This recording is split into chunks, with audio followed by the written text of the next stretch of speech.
Good evening, Dave. Do you mind if I ask you a personal question? Hello Dave. Bonjour Éléonore. Je suis très content de te recevoir. Moi aussi. Ma première question, quel est ton plus ancien souvenir? Bon, on va pas me croire si je dis ça, mais mon plus ancien souvenir, c'est d'avoir écrit caca avec mon caca quand j'étais petite. C'est vraiment vrai. Parce qu'en fait, ils avaient repeint ma chambre, mes parents, et je me souviens juste du sentiment de « mais j'ai pas décidé ça, moi j'aime vraiment ma chambre telle qu'elle est ». Ils t'avaient pas demandé avant? C'était une tapisserie ou c'était une peinture? C'était une peinture, et ils ont repeint simplement en blanc, quoi. Et Donc j'ai chié, j'ai pris mon caca et j'ai écrit caca. T'avais quel âge? Je devais avoir 3 ou 4 ans, quoi. Comment t'arriverais à définir ton caractère? À l'ouest, quoi, je dirais, globalement. Très avec moi-même, quoi. Enfin, il y a beaucoup de choses... on est beaucoup et je suis fatiguée et fatigante. T'as plusieurs personnages en toi? Ouais, j'ai de la bipolarité qui n'est pas maladive. Oui, qui est très légère, comme beaucoup de gens, comme mais... beaucoup de gens. Mais tu t'en amuses, mais en tous les cas. Voilà. Je m'en amuse beaucoup, même si ça me fatigue beaucoup aussi. C'est ce qui t'a poussé à la comédie? Oui, c'est sûr, ouais. Oui, parce qu'il y a trop d'énergie qu'il faut que je balance quelque part, en fait. Parce que sinon, tu débordes. Quel était ton premier souvenir de jeu, justement, où tu n'étais pas toi, tu étais un personnage? Je pense que c'était petite, quand je prenais les affaires de... Tu sais, avec ma sœur, on s'habillait avec les habits de mon père ou de ma mère. Et on jouait aux adultes. Et ils faisaient quoi, les adultes, quand on est enfant? Alors, les adultes, ils travaillaient. Et ils débarquaient, ils disaient « Chérie, je suis rentrée !» C'était vraiment... alors qu'on n'avait pas du tout cette image de nos parents, en plus, que nous, nos parents n'étaient pas du tout un couple à l'américaine, on n'avait même pas la télé, et je sais pas, d'office, les adultes, c'était on part au travail, tôt, on rentre et on dit « Chérie, je suis rentrée !» Comment vont les enfants? Ce cliché, en fait. Ouais, vraiment un cliché qui est, tu vois, qui est là dès le départ, en fait. Sans télé, sans... Vous n'avez pas la télé? On n'avait pas la télé, on a eu la télé très tard. J'ai dû avoir 14 ans quand on a eu la télé. Mais on avait plein de films, des VHS. Ah oui. Et ça, j'avais le droit, enfin, très tôt, j'ai tout de suite eu le droit à la télé dans la chambre et des cassettes VHS. Et c'était quoi? Tu te souviens de tes Madeleine de Proust, de tes premiers... les premiers films, les films que tu as chéris, vraiment? Il y avait les Goonies, il y avait des trucs, parce que moi j'avais des grands frères, donc beaucoup de trucs un peu inappropriés. Total Recall, beaucoup. En boucle, Total Recall. Ah ouais, pas mal. The Mask. Ouais, très 80-90. Et ouais, beaucoup de films d'horreur, Freddy les Griffes de la Nuit, tout ça. Ce qui font qu'aujourd'hui, moi je peux plus du tout voir de films d'horreur, quoi. J'ai vraiment été traumatisée par tous ces films, Amityville. Ah ouais, t'as vraiment été bercée aux années 80, début 90. Ouais, c'est ça. Bon, après, je suis née en 86. Ouais. Oui, mais donc, c'est pas en 86, donc t'as été mais sous... ouais, voilà, c'est vrai que... En 90, t'as vu des films des années 80. Voilà. Puis après, il y a eu des films incroyables, comme L'Amant, où je m'en suis pas remise, je l'ai vu très tôt. Je le voyais en boucle aussi. Je comprenais pas, il me fascinait. C'était une très belle année. Cette année-là, il y a eu 3 films sur l'Indochine. Ah oui? Bah oui, parce qu'en fait, l'Indochine avait été fermée pendant très longtemps. Ouais. Et début des années 90, on a pu réouvrir. Et ils ont tourné L'Amant de Hano. Ouais. Il y a eu Indochine de Régis Varnier, qui avait entraîné Catherine Deneuve aux Oscars. Alors tu sais que Indochine a été restauré et ressorti au cinéma, là, depuis quelques semaines. Ouais. Tu veux dire que là, je peux y aller? Là, tu pourrais y aller, ouais, je crois qu'il existe. Et Dien Bien Phu. Oui, je l'ai pas vu. Très beau film sur la guerre de Dien Bien Phu. Si tu devais définir ta principale qualité, ton principal défaut? C'est l'empathie. C'est une qualité parce que je suis très à l'écoute et je suis quelqu'un de gentil. Et alors aujourd'hui, c'est plus une qualité parce qu'aujourd'hui, quand on me dit ça, c'est... On se fait un petit peu avoir. Ouais, mais je me fais pas avoir. Mais même si on dit que c'est bête. Oui, c'est vrai. Tu peux tomber vite dans la bêtise. Je pense que c'est une qualité parce que je suis très empathique, à l'écoute et je suis là en fait. Pour les amis, attention. Ouais, c'est vrai. Parce que le mec, comme ça, au boulot, j'en ai rien à foutre. Tu bosses avec tes amis? Ouais. On est une petite bande, quand même. On se retrouve très régulièrement sur les tournages. Donc c'est important d'avoir cette qualité-là. Et c'est aussi un défaut parce qu'en fait, c'est ça qui m'épuise au quotidien. C'est que c'est très compliqué pour moi de... Si je vois une personne âgée... ça va vraiment foutre en l'air une partie de ma journée. Pourquoi? D'ailleurs, une des premières fois où j'ai pleuré dans ma vie, il y a des personnes âgées qui vont très bien. Ouais, mais je peux pas m'empêcher de me dire qu'ils vont bientôt mourir. Ah. Du coup, ça me fout la fin. Et s'ils sont seuls, c'est l'enfer, quoi. Et je te dis de personnes âgées, mais ça Et vaut s'ils pour sont un plus clochards, clochard, là, c'est voilà, ça vaut pour n'importe quel. Je suis hyper sensible, en sensible fait. à la détresse, sensible Voilà, et au manque affectif. mais du coup, ça fait vraiment grosse conne de dire ça. Ouais, je suis hyper sensible. Non, mais ça me fatigue parce que c'est un défaut, en ce Ça sens manque. où, en fait, il faut savoir faire la part des choses et avancer. Enfin, j'y arrive de plus en plus. Hein. Aujourd'hui, j'ai 30 ans, donc quand même, je travaille sur ces trucs-là, quoi. Et puis après, j'ai un petit caractère assez... J'ai beaucoup d'orgueil. Je suis très orgueilleuse. Ça, c'est un défaut. Gros défaut. Ça, c'est Gros ton défaut. défaut, tu vois, en fait. Ça, c'est mon défaut, l'orgueil. Ouais. Pas de mauvaise foi, quand même. Non, pas de mauvaise foi, mais ça peut créer des situations... Et cite-moi des exemples de moments où tu as été très orgueilleuse, tu n'as pas voulu soit reconnaître quelque chose, soit tu as été vexée, soit tu as été... ton orgueil a été blessé. Eh ben, lors d'une rupture, par exemple, là, mon orgueil était poussé à outrance au point où j'ai fait style, quitte-moi, c'est pas grave, enfin, j'en ai absolument rien à foutre, alors que j'étais au fond du trou. Ouais. Et que c'est con, en fait. Ouais. C'est con parce qu'après, tu développes des blocages, des trucs. Spontanément, enfant, tu te voyais faire quel métier? Je voulais être journaliste et écrivain très tôt. Écrivain, je crois que c'est le premier truc. On était dans une famille où il y avait pas mal d'écrivains. J'ai lu très tôt et c'est quelque chose qui me passionnait. Et j'ai commencé à écrire très tôt. Et puis, petit à petit, j'ai commencé à fantasmer autour de la caméra. C'était un objet incroyable pour moi. Et j'ai pu m'acheter ma propre caméra à 13 ans. J'avais économisé avec Noël. J'avais un petit coffre dans lequel je mettais les sous que j'avais pour Noël ou pour mes anniversaires. Je me suis acheté ma caméra à 13 ans et là, j'ai filmé tous les jours. Tous les jours jusqu'à... Tu filmais quoi au début? Ah bah moi, hein. De toute façon, je suis Ouais. très égocentrique. Donc moi, mes chats, je filmais beaucoup les repas de famille.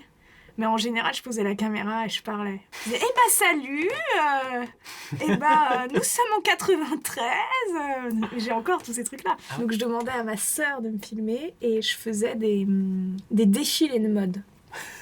Et je lui demandais de commenter ces défilés-là. Et t'as tout ça en plus qui est Ouais, encore sur j'ai ta tout scène. ça. C'est C'est fou. que c'est rare, j'en parlais avec un ami qui est plus âgé, qui est peintre et photographe. Il est là actuellement au Grand Palais à l'exposition Ah oui, la d'accord. photographie. Et il me disait, lui, ses parents ont pu le filmer en pellicule, même quand il était tout enfant. Et il me dit, on est une génération, maintenant il y a même des gens qui ont 60, 70 ans, qui arrivent à voir toute leur vie en film, vidéo, audio, photographie couleur. On n'a jamais eu ça, c'est quand même très récent. C'est Avant, il y incroyable. avait de la peinture, mais c'était quand même réservé à une petite élite. Mais c'est incroyable d'avoir ça. Moi, je me dis, le jour où je vais avoir des enfants, pouvoir leur montrer ça, dire...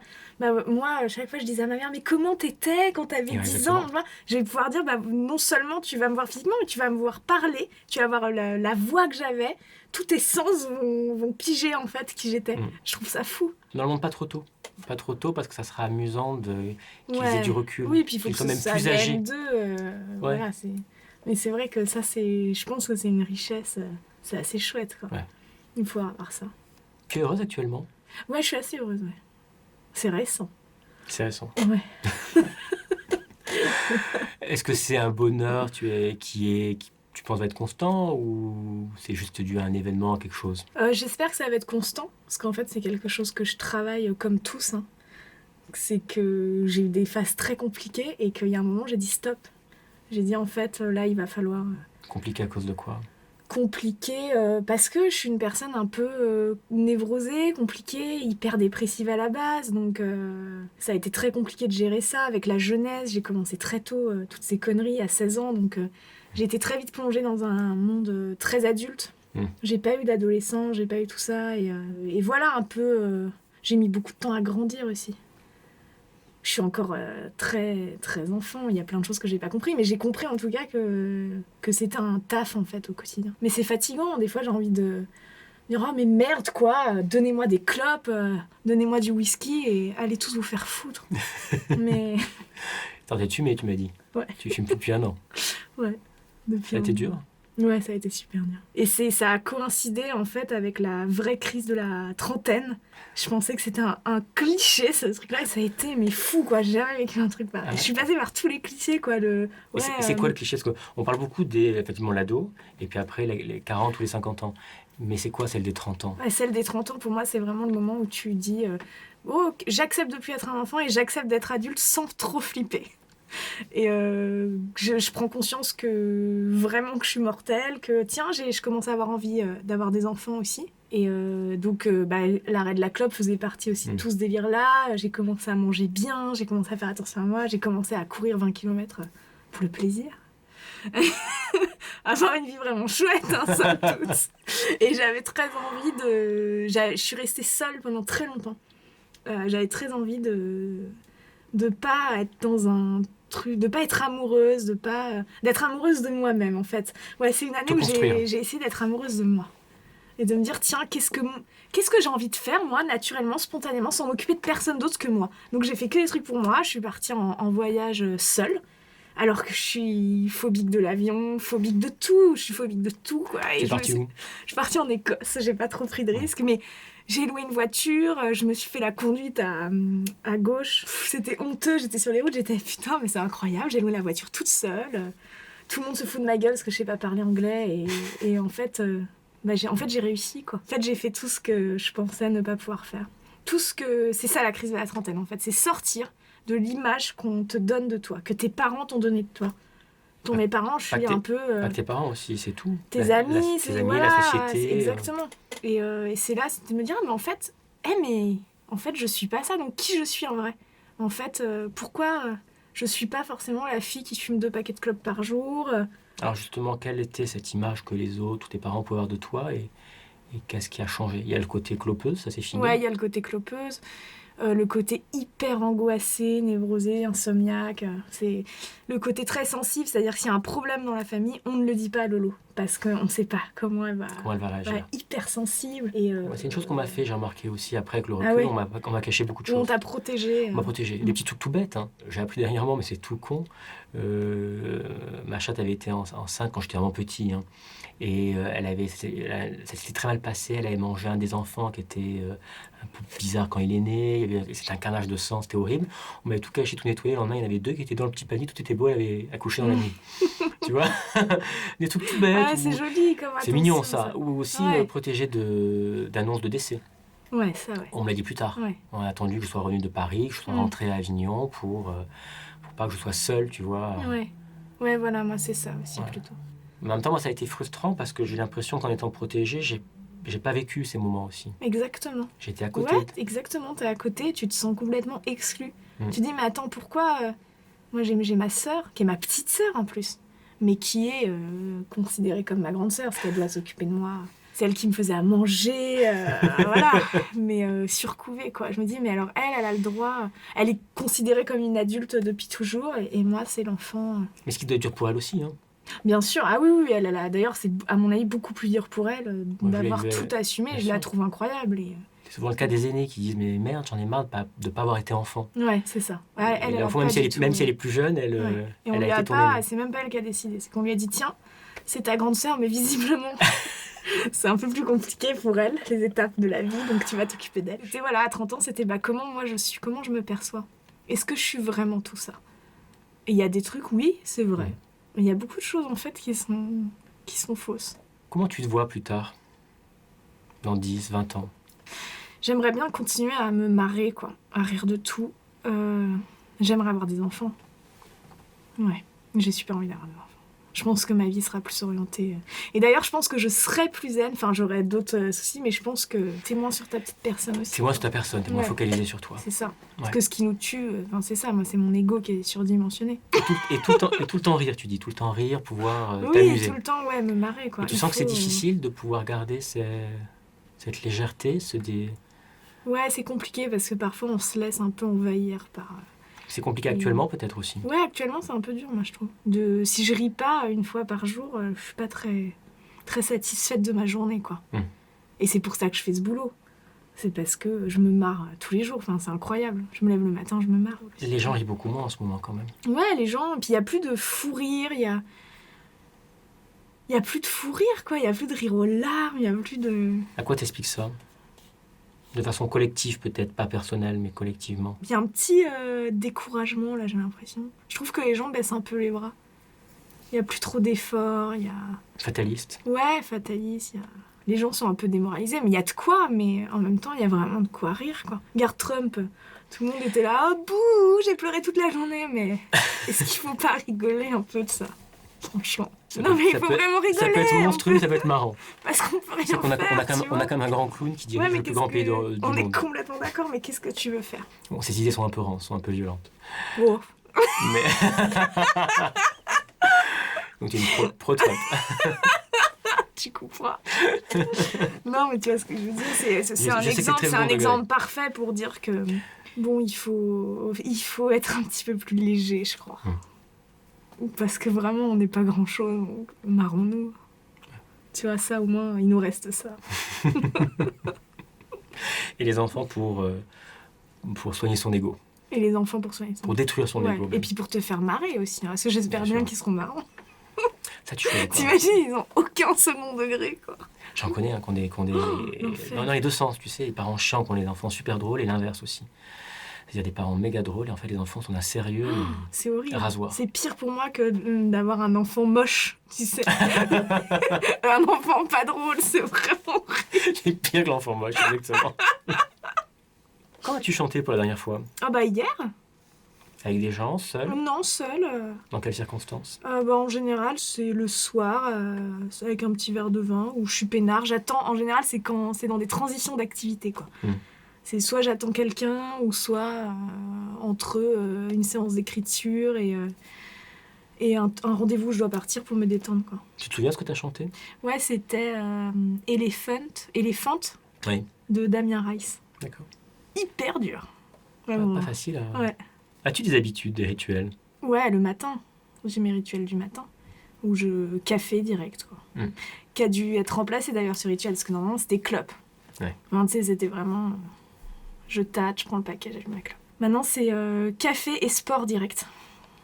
Donc ça, c'est un rituel que j'ai depuis maintenant 2-3 ans. Et quand j'ai pas le temps pour le sport, c'est café douche et je me casse. Et le sport, tu fais quoi le matin? Alors, je cours. Ou quand il fait froid comme ça, qu'il pleut, j'ai un vélo d'appartement aussi. Ou je fais de la muscu, abdos, etc. Ou je vais à la gym suédoise. Ça varie comme ça. Ouais, mais là je me calme un peu parce qu'en fait je me rends compte que ça prend beaucoup de... Ça me prend trop de temps, quoi. Temps et énergie. Ouais, vraiment. Et je suis fatiguée, mon corps est fatigué. Tu fais tous les jours? Ouais, je le faisais en fait 5 fois par semaine. C'est beaucoup, ouais. 4 c'est bien, 4 c'est un bon chiffre. 4 c'est bien. Si tu pouvais être un homme pour une journée... Oh bah... Attends, mais ça c'est mon rêve. Qu'est-ce que tu ferais? C'est vraiment mon rêve. Bah déjà je me branle toute la journée. Mais non mais c'est vrai, tu vois, disons la vérité. Évidemment que je me branle. Et puis je marche dans la rue, quoi, tu vois. J'entre dans un bar, enfin... je me sentirais hyper protégée. Je rêve d'être un homme. Hyper protégée, c'est intéressant, ouais. Ça veut dire qu'en tant que femme, tu te sens pas protégée. Bah, en tant que femme, quand je rentre dans un... Tu vois, j'ai mangé au restaurant toute seule ce midi. Bah, fallait venir avec nous. Ouais, c'est vrai. Mais j'ai mangé vite fait, tu sais, pour pas arriver en retard entre mes deux rendez-vous. On a fait des sushis, des trucs. J'ai même fait un riz japonais. J'adore ça. Bon, en tout cas, je suis allée au restaurant toute seule et tu vois, ça c'est récent que je puisse faire ça. Mais quand j'entre quelque part, et puis si je suis habillée en robe et tout, je me sens tout de suite vulnérable, quoi. J'allais dire jugée, mais c'est pas jugée, c'est... Je sens qu'on me regarde et ça me fait peur. Et si j'étais un homme, je crois que j'en aurais rien à foutre. Tu peux aussi regarder en tant que femme. Hein. Ouais. T'as eu des remarques déjà? Ça t'est arrivé? Tu as eu des... Bah alors j'ai de la chance. Touche du bois. Je suis pas trop... On m'embête pas, moi. Dans la rue, etc. On m'embête pas. Mais je pense que j'ai pas l'air facile. Enfin, je pense que j'ai un espèce de masque qui fait que... Bon, on n'a pas forcément envie de m'aborder, quoi. Tu traces. Et j'ai peut-être l'air un peu cinglée. Mais en tout cas, j'ai pas de problème avec ça. En revanche, mon statut de femme est quelque chose de compliqué pour moi au quotidien. Au boulot, j'ai l'impression qu'il faut en faire beaucoup plus d'efforts pour plein de trucs, quoi. T'es affaibli par des trucs à la con, t'es affaibli par ne serait-ce que ton corps qui t'envoie plein de signaux. Comme les quoi, par exemple? Bah, comme par exemple, tu vois, c'est con, mais avoir ses règles, par exemple, c'est relou, quoi. Moi, ça me fout d'une humeur de chien pendant une semaine. En fait, tous les 28 jours, je suis pas bien, dépressive, je pleure. Puis à chaque fois, j'ai ma copine au téléphone qui me fait bon, bah tu vas avoir tes règles. Je fais bah oui, c'est vrai. Ça arrive tous les 26 jours, mais tu retiens pas, quoi. Et bon, bah après, tu l'acceptes. Tu fais ouais, c'est vrai. Ah bon, bah j'ai cette idée très noire, c'est normal. C'est normal, parce que c'est les règles. c'est dégueulasse, quoi. Tout ton métabolisme qui. T'as aussi, à partir d'un certain âge, à partir de mes 25 ans, tu sais, je reçois les signaux de je suis prêt, je veux des gosses, je suis prêt. Oui, les hormones travaillent. Ouais, t'as les hormones. Et les femmes sont beaucoup plus cycliques, en général. Ouais, physiquement, on est quand même moins forte. Putain, je vais me faire tuer de dire ça. Je suis hyper féministe et tout. Oui. C'est juste que j'ai envie d'être un homme. Allez, j'ai envie d'être forte. Ça dépend. Tu sais, je peux te dire que je me suis retrouvé dans un cours de fitness à travailler les fessiers. Et là, je peux te dire qu'on était tous très faibles en tant que mecs. C'était épouvantable. On était honteux. Des merdes. C'est vrai. Parce que vous êtes quand même beaucoup plus musclés. Mais en fait, je trouve les hommes fascinants. Ça me fascine. Qu'est-ce qui te fascine? D'ailleurs, j'en parle parce que là, j'ai écrit mon premier stand-up et j'en parle beaucoup là-dedans. Je vous trouve fascinant, quoi. Votre corps, la manière de vous tenir, vos mains, enfin tout, je sais pas, je trouve ça... Un homme, moi, je trouve ça fou, quoi. Je rêve d'être parmi vous et d'observer comme une petite souris. Mais d'ailleurs, j'ai que des potes hommes, j'ai une amie. Sinon, j'ai que des potes, parce que je les regarde, quoi. Tu sais, il y a aussi la pression de l'homme. J'en parlais avec Marion Séclin. Bah ouais, elle en parle super bien. Elle en parle beaucoup, mais elle me disait aussi, voilà, il y a aussi la dureté chez un homme où il faut toujours être le numéro un, il faut être celui qui soutient sa femme, il faut, tu vois, on est aussi inculqué dans cet archaïsme. C'est très dur. T'as une pression qui est énorme. Pour les hommes aujourd'hui, c'est très très dur. Tu vois, il faut gagner plus qu'une femme, si tu gagnes moins, t'es une merde. Ouais, il y a une vraie pression. Les mecs se foutent une vraie pression aujourd'hui. C'est pas les mêmes difficultés, c'est pas les mêmes choses. C'est pas les mêmes difficultés. Pour une femme aujourd'hui, dans l'humour, être dans l'humour, faut faire tes preuves beaucoup plus... Cette chose est très dure, il y a eu très peu ouais, d'humoristes. ça a toujours été. Regarde, il y a eu Muriel Robin, je pense à Valérie Lemercier, je pense à des... Mais c'est très très rare. C'est très dur. Et à chaque fois, c'est... Tu vois, il a fallu je crois que c'est ça qui est fatigant, quoi. Je crois que j'aimerais être un homme aussi pour donner mes textes, pour le taf, en fait, quoi. Juste donner mes textes et être jugé directement sur le texte. C'est un premier truc déjà qui va être jugé, quoi, le fait que tu sois une femme. Fais-toi appeler Georges Sand. C'est vrai. Prendre un pseudo. Ça, c'est la bonne idée. Il y en a plein qui l'ont fait. Ouais, c'est vrai. Les pseudos Mais masculins, en c'est très général, drôle. les textes que j'écris, je les interprète aussi, alors... Non, il faudrait vraiment que je sois un homme, David. Bon, en tout cas, si j'en étais un une journée, voilà, je me branlerais. Voilà, tu te branles et je fais peut-être tu fais l'amour. Et, voilà. Allez, Et je rentre dans des bars. Bah écoute, je vais te laisser seule, on arrive à la fin de notre entretien. Qu'est-ce qui se passe ? Qu'est-ce qui se passe? Eh bien, tu vas devoir enregistrer ton message translunaire. Alors, quand vous trouverez ce message, je serai morte depuis longtemps. J'espère. Enfin, j'espère. Parce que sinon, ça voudrait dire qu'on a réussi à trouver une solution à la mortalité et qu'on est tous immortels. Et alors là, c'est le truc le plus angoissant qui puisse arriver. Des raies sans fin. Alors, vous avez certainement trouvé la Terre. Faites un petit peu attention s'il en reste quelque chose. Essayez d'en profiter. Et puis, surtout, j'espère que vous continuez de vous marrer. Parce que ici, écoutez, ici, on se marre. Voilà. Si tu es arrivé jusqu'ici et que tu en veux encore, clique ici en bas à droite. Et si tu veux voir ma prochaine vidéo, abonne-toi à ma chaîne en cliquant ici, sur la gauche.